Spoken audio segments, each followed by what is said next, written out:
Alright, for this last video of Chapter 3, we're going to be talking about conformations of cyclic molecules. And this is another good point where your model kit will come in handy. And I'll explain why in a little bit more detail in a minute. But starting off, let's look at some examples of cyclic molecules, right? Cycloalkanes. So some terminology that we'll want to use when talking about these is, one, not so much terminology, but so much as a unit of measurement, is something called kilocalories per mole. I'll probably say kcal per mole to shorten it. And this is essentially just a unit of energy to measure an amount of energy per number of molecules. Okay, so when I say something is a certain amount of kcals per mole, it's usually just a relative energy term, right? Next is angle strain. All right, as you can imagine, when sp3 carbons do not have an angle of 109.5 degrees, right? If that angle is bigger or smaller, that will result in some sort of strain, and that will result in a higher kcal per mole for that molecule. The final type of terminology here is transannular strain. And this is strain due to carbons being forced into the interior of a ring. This is only really important for bigger molecules. Essentially, it just means that carbons are kind of being forced closer together than they would like to, right? And we'll see an example of that in a few seconds here. So let's look at some examples here, right, of cyclic molecules. Right, the first one here is cyclopropane, right? And the first thing I want you to notice is these bonds here, right? They are 60 degrees, right? So this is a lot of angle strain, okay? And so because these bonds are close together, right, these shared electrons are close together, this results in a higher energy overall, okay? And more importantly, or just as important, something is torsional strain, right? We actually have eclipsing hydrogens here, right? If we were to look at a Newman projection for cyclic molecules, which we can do, we'll see that these hydrogens, right, the wedge ones are all eclipsing and the dashed ones are all eclipsing, right? They can't get out of that orientation because with cyclic molecules, they're forced to be this way, right? We can't rotate single bonds here because it'll break the ring. And what I really encourage you to do if you have a model kit handy is make cyclopropane. Make all of the cycloalkanes if you can. And you'll see that these constrictions, right, are real. Like if you try to build cyclopropane, you'll have a hard time actually getting to stay together. It'll want to break out. You'll see the bonds being forced into weird positions. And I think that will be a good learning tool for you to try to build these. Okay. Next is cyclobutane. As you can imagine, right, with a square. Again, we still have that angle strain. It's less now because it's closer to 109.5, but it is still there. Okay, and we still have some torsional strain for some hydrogens eclipsing. Okay. For cyclopentane, a little better still, it's basically 109.5. You can see that the kcal per mole is much lower than it was for cyclobutane, but it is still in a not super great position, right? Next, we have cycloheptane. Okay, there still is some angle strain, but it is a bit smaller. And then we have bigger and bigger rings. We have this transangular strain, as you can see with these carbons being pushed together, right, for this 8-membered ring, and this 10-membered ring, still the same thing. And for larger rings, 12-membered rings are bigger, which we won't really talk about in this class, but their ring strain is pretty close to zero because they have very little angle strain. You notice one example I'm missing here is cyclohexane. That's because there's a lot to talk about with cyclohexane. You can see here the way I have it drawn, right? This angle, right, with a hexagon, right? The hexagon shape is 120 degrees, right? That's that angle, right? But that is not actually the shape that cyclohexane will adopt. Instead, it adopts two major conformations, right? It adopts a chair conformation and a boat conformation. Chair conformation is the conformation it will be in the majority of the time. You can see it's drawn a little differently. See that? It's drawn like a chair, right? You can imagine somebody sitting in it, right? That's why it's called a chair conformation, okay? Right? It's kind of like a chair, right? We have the back of the chair and we have the legs, right? If we were to rotate that whole thing up, you would see that it is very like a chair, okay? But the angle between the carbons is 109.5 degrees. Okay, I think in the PDF upload I have, it says 90 degrees here. That's wrong, so I erased that and wrote 109.5. Okay, that's the right confirmation. Because, right, and that the reason why I adopted this confirmation, right, the reason why it sort of like goes through the sort of angular pushing and twisting, right, to get to this confirmation not just be flat, is because sp3 carbons, right, want that 109.5 degree angle, right? If you try to build this molecule, right, with your model kit, and I encourage you to do so, you'll find you can't make a flat one, right? It just doesn't want to do it. It'll want to be in a chair conformation. It might take you a minute to sort of see the chair conformation come fruition, but you can get there. The other major conformation of cyclohexane is something called a boat conformation. And it's very similar. It's still 109.5 degree angle between carbon bonds, but now these hydrogens here are really pointed towards each other. And so we have this steric strain, right? Very similar to our conversations with butane, right? So there is a steric strain here that is kind of causing the cyclohexane molecule to want to be in the chair conformation more often, okay? It will undergo, and we'll talk about this more too, despite this being the lowest energy conformation, right? Like any molecule, it'll spontaneously go through other positions, okay? And we'll talk about what that means for the molecule. Right now, right, looking at cyclohexane, right, in the chair conformation and flatly, we just have hydrogens. But if we're going to draw them in a chair conformation, the hydrogens need to be drawn in a very specific way, right, in order to adhere to the 109.5 degree rule. So when we have a chair conformation, the way we talk about the bonds now, right, coming off of each carbon, are through something called axial bonds and equatorial bonds. And kind of like the name implies, axial bonds are carbons pointing straight up and down, right, parallel to the axis of the ring. And equatorial bonds are carbons that are bonds that point out from carbons, okay, at a diagonal along the equator of the ring, okay. So there are 6 axial bonds and 6 equatorial bonds. And if you look at this molecule, like going across from it, right, all of the bonds that are straight up and down, right, perfectly straight up and down, are axial bonds. You'll notice going from carbon to carbon, they switch off, right? At this carbon here, the axial bond is up. The next carbon, it is down, right? See, this hydrogen here is behind the front bond here. Okay, that's how we illustrate that. The next carbon, axial bond is up, the next one is down, next one is up, and the next one is down, okay? We're sort of viewing the cyclohexane chair kind of from an angle, right? Rather than just straight up at the molecule, okay?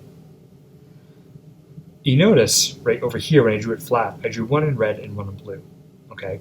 And that is, again, to illustrate what it's going to look like in a chair. See this hydrogen here on the wedge, right, pointing up at you, and the hydrogen blue is pointing away. So when we draw it in the chair, right, taking this carbon here to be the upmost one in the chair, that hydrogen is pointing up, right, like it is here, right, it's pointing up. And this hydrogen blue is pointing down, just like it is in the flat view, right, of the line angle structure. It is pointing down, okay? Now, when you're drawing a chair, you don't need to show the hydrogens, right? It's just like a line angle formula. You can keep them away, right? Just have them not be there, and that's fine. But I do want to show how the bonds look, okay? Because if you have any other groups on here that are hydrogens, you have to show them, and this is sort of the way you would do that, okay? So continuing our conversation here, chairs can undergo something called a ring flip, okay?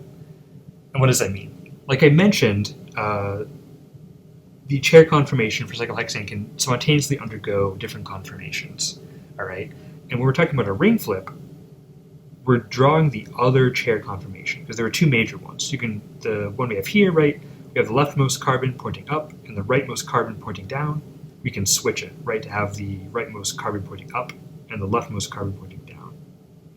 So a ring flip is when a chair-chair interconversion happens, where the 2 possible chair conformations will interconvert, going through a boat conformation intermediate. Right, like I mentioned before, the boat conformation isn't stable, but the chair conformation has to go through that to get to the other chair conformation.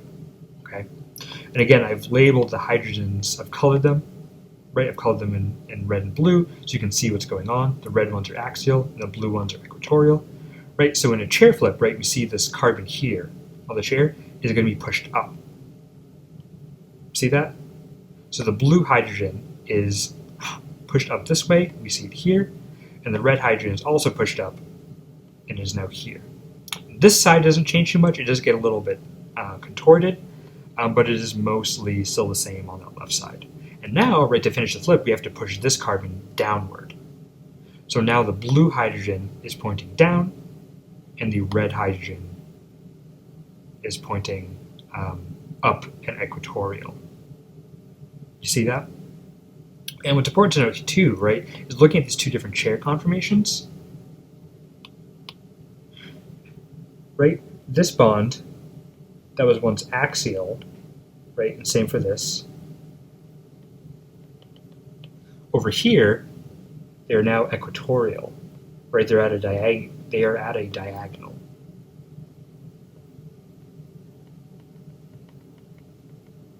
And of course, the hydrogens in blue that were once equatorial, and let's abbreviate as EQ, right over here, they are now axial. And that's what happens during a ring flip. The whole molecule ends up going through that boat conformation contorting, and then the resulting chair has the bond in a different position. Notice they're still pointing in the same general direction, right?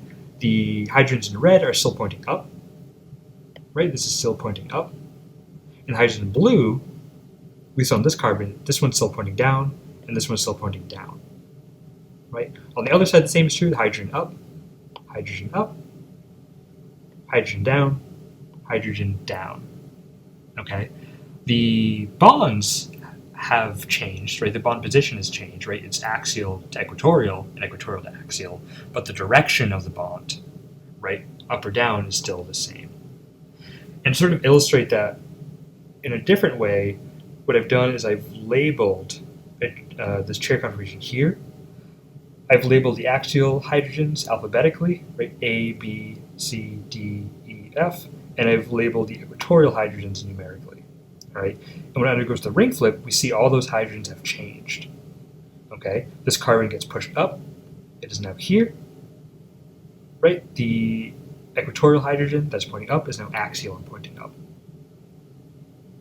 If we can do that same sort of visualization across every single carbon in this chair conformation. So I encourage you to take a minute and just look at this and try to make it make sense, okay? And if you have them like in the model kit, you can do the same thing. You can make a chair conformation, and just like I showed up here, push one side up and push the other side down, and you'll see that it's true. Yes, a bond that is up and axial becomes up and equatorial when you switch it, or when you do the ring flip, okay? And we don't need to show the boat conformation every time. I just wanted to show you it this time here to sort of really drive home what is happening when we do this ring flip. That one side is getting pushed up and the other is getting pushed down. So now how do we draw this chair conformation with a substituent other than hydrogens? And what does it mean energetically? See here, we're going to be drawing a chair conformation with the lowest energy conformation. So let's start by just drawing the chair, okay? So you draw it like this, okay? And your drawings don't have to be perfect, but as long as it mostly looks like a chair, that is fine. So, drawing the lowest energy conformation, let's start with this, okay? We have our molecule here. I'll draw this a little lower, so I have that ability. We see that it is up and axial, but it's just the most stable conformation. So let's draw, you notice I'm using equilibrium arrows here because this is an equilibrium. Let's draw the chair conformation, right? Let's do a ring flip. So now we can draw it like this, with the other side pointing down, okay? So now that CH3 is equatorial, okay? It doesn't matter which one you drew first. If you drew this first and went to this, that's fine, okay? I just chose to draw it axially first, right? I chose to draw that methyl group in the axial position. So I'm not drawing in all the hydrogens because that would just take way too much time, but there are a couple hydrogens I'd like to look at in particular with this, okay? So there are two hydrogens that are here, right, that are axial and pointing up. And you can see, even though they're not big groups, there is some steric strain happening here, right? You see that? There is some interaction happening that is causing all these groups to interact with one another, right? Because CH3 isn't just a small thing, it has 3 hydrogens coming off of it. So at any given point, one of these hydrogens might be bumping into the other axial hydrogens on the ring, okay? So something that this is called is 1,3,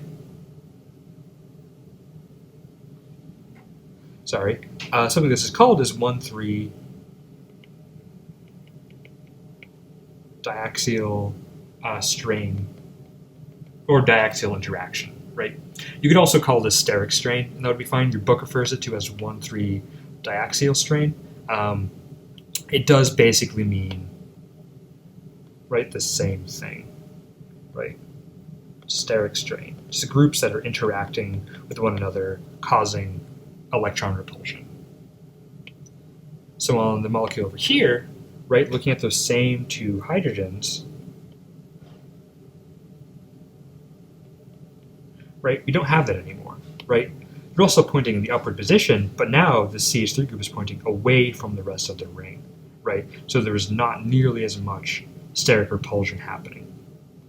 So because of that, the molecule with the lowest energy is this one, right?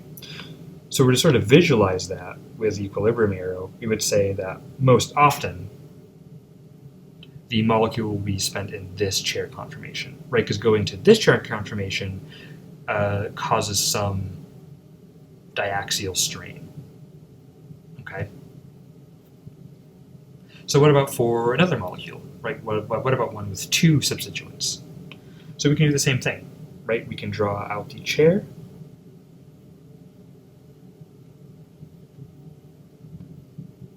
Right, like this. And let's just start with, right, this carbon here, right? So the bond is up, so we have to draw this in the upward position. And you don't have to draw in the CH3 groups. I like to do that for chairs, and I think it's fine if you do that too, or if you don't. But I just want to show it for visualization purposes. And there is a bond here pointing down, right, next to it, right? See that? So there's this carbon here, and so the carbon to the right of it is this carbon right here. And so the down position has to be axial, right? Because the other positions that are equatorial are occupied by hydrogens, okay? And again, we're not showing it here, but we could draw in the hydrogens, right? But again, that does not have to be showed as implied, all right? So if we were to do a ring flip, you may already know the answer because you can see these 2 methyl groups are in axial positions. But if we were to do a ring flip, I don't like it that strong. That's better. If we do a ring flip, right, remembering that this carbon is getting pushed down, that carbon is now in the equatorial position, right, in that upward equatorial position. That hydrogen attached to that carbon is pointing down. And then the carbon here, right to the right, this carbon also got flipped, so now the methyl group is pointing equatorial as well, right, in a downward position, right? The hydrogen here changed as well, so it is up and axial, okay?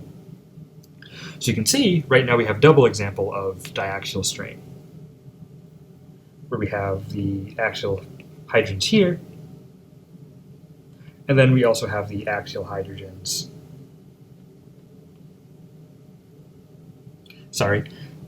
We have the axial hydrogens that are pointing up like that, and then the axial hydrogens that are pointing down. Right, so there's steric strain happening on both fronts, okay? So we know that the molecule to the right is the much more stable conformation, right? It is the lower energy conformation. And what I suggest you to do is take a look at this molecule again without my drawings here and see if you can redo what I just did, okay? Because there are different ways you can draw chair conformations, at least in terms of like where these substituents are located. You notice I drew them here, right? And I've been doing this all along where I've drawn the substituent on the uppermost carbon and kind of went from there. But you can put them anywhere on the molecule, right? Another way I could have drawn the most stable chair conformation, and I'll just show you as an example, is, I could have drawn it here.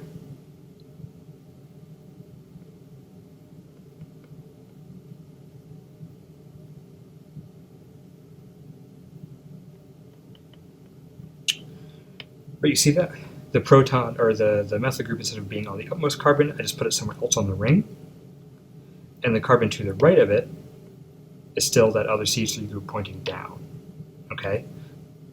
So these are the same exact molecule, right? I just essentially, you can think of it as I rotated the cyclohexane chair in a different way, or I just started from a different position. But these are the same exact molecule, okay?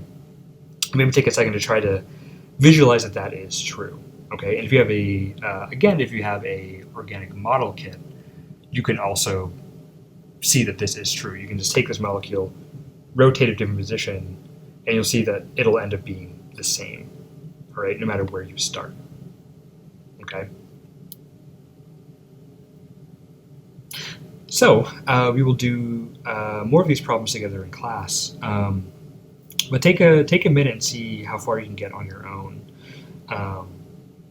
with these, right? So for this first one, which has more of the ring conformation present with the substituent in the axial position, right? So take a look at these two and say, okay, which one of these rings is going to be in that position longer with the axial substituent, okay? And the next one, simply just draw the most stable chair conformation of each of these molecules.